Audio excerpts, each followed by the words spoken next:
it is estimated that as many as 1 in 3 households are running out of money to buy food in South Africa, with food consuming around 39% of income of per South African households. Levels of malnutrition remain unacceptably high, and NGOs are seen to be able to play a vital role in preventing hunger. As we take a look into the business of agriculture and food security, we're now joined by Mandla Nkomo, Program Manager of Agribusiness and Food Security at TechnoServe South Africa. Thank you very much, sir, for joining us. It's great to have you in studio. Thank you. I know there are various programs, especially within Gauteng, to start pushing, ensuring that there are vegetable patches at homes. I know the MEC is really pushing this agenda in Gauteng, but I also know that TechnoServe is doing quite a bit in Mpumalanga to assist some small to medium-sized farmers to start producing crop, and not only feed families, but also sell the produce. Absolutely. And I think, when you talk about food security, one of the ways that we can start to deal with that is to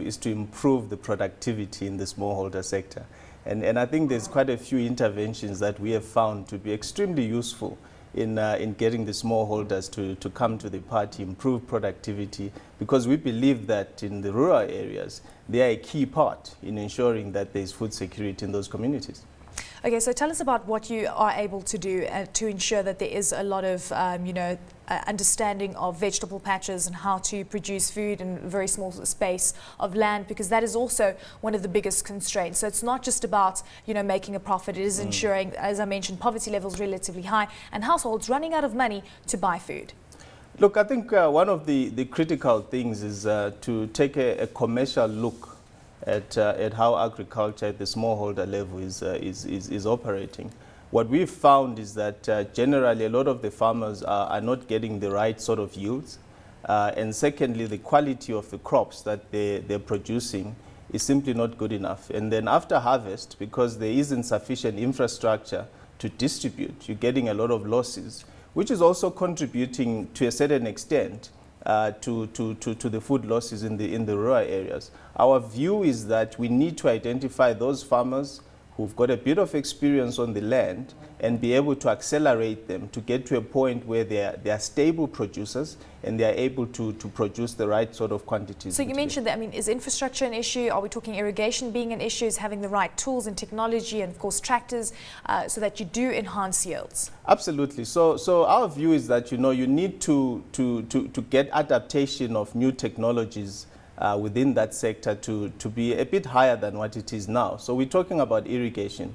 For example, with farmers in an area called Elukwatini, for the first time this year, they were able to get drip irrigation technologies.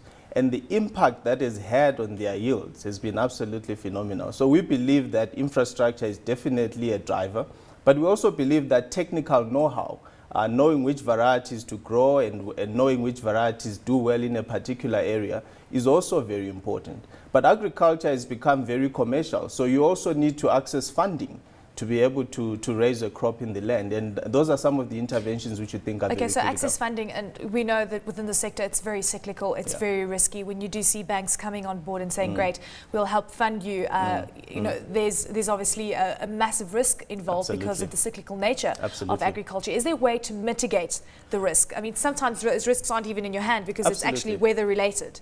Yeah, look, and I think I like the point you raised about risk. What we found is that in this country there's sufficient developmental finance, which is slightly more, they'll take a bit more risk, and the rates of interest and everything else are a bit lower. So what we found that is quite useful is us being able to connect these farmers to developmental financial institutions like your land banks, like your IDCs, NEF and so forth, and NDA, who are able to give finance which is not at a premium, which this sector wouldn't be able to deal with. When I look at the dairy farming sector and looking at the fact that the big farmers and also the big multinational companies almost cannibalize the smaller small-scale farmers, the dairy farmers, is there a possibility that we could see something like that? What kind of room is there for small-scale farmers in South Africa? And I'm not talking about dairy only, but we're looking at vegetable and other crop as well.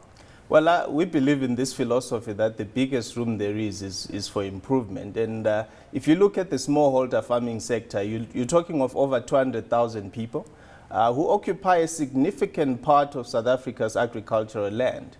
And unfortunately, as we speak now, that land is not really contributing more than 5% to overall agricultural production. So our view is that if you get those guys to even double their potential, then you're going to have a huge impact on how the agriculture sector performs. Yeah, absolutely. So Mandla, from being a small-scale farmer, producing enough for yourself yeah, to wanting to sell to yeah, a company, yeah, I mean, how do you bridge that gap? That must be quite tough. You've got to have the infrastructure, you've got to have the tools. exactly, We understand this. Exactly. How often is this happening?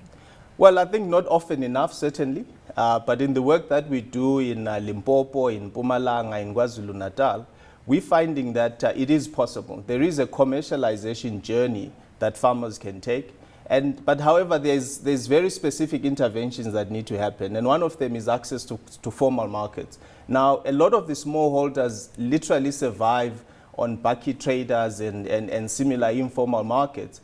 And now, how do you get them to sell to your Pick n Pay, to your Woolworths? And in the case of our farmers in Elukwatini and Trichatsdal in Mpumalanga, we've been able to negotiate very reasonable deals for them to be able to supply into a very big retailer like Woolworths. And that has been a fantastic opportunity for the farmers. Absolutely. Sounds absolutely great. Next time I go to Woolworths, I'll be looking out for those tomatoes. Thank you so much, sir, for joining us. Great to have you on the program. Thank you. Much appreciated.